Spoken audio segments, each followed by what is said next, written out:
Alright traders, we're back. Check this out.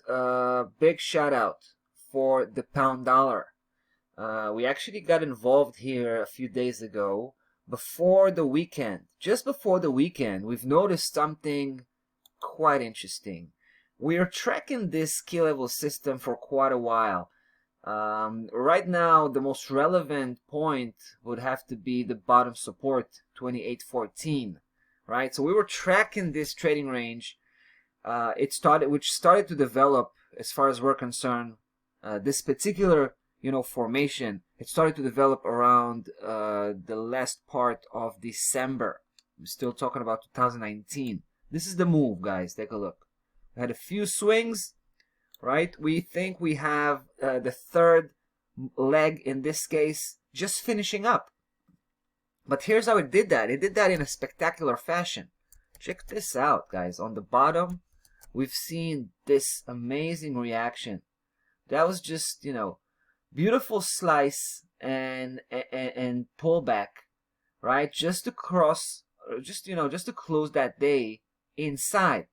Then that was the end of the week, right? That was the end of the week, and then we've seen price gapping over that 28.14, opening the week well below, slice, basically sending a spike just to check that level from below. But don't forget, the week had closed inside. I want to show you, it's quite interesting. Take a look. This is the last week. You see that spike here? Take a look at the close. It's so tight. We're talking about 28.17.9. So let's say 28.18. Just 4 pip inside. Beautiful move. And of course the gap, right?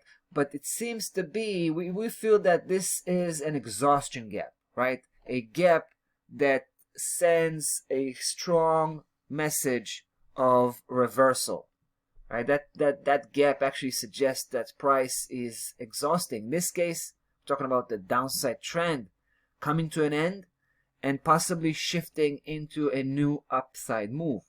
So we've had that gap right across that 28.14, but we also keep in mind, right? It's very important to keep in mind, last week it actually ended up inside. That's a big vote of confidence on that 28.14 as a serious support, support level.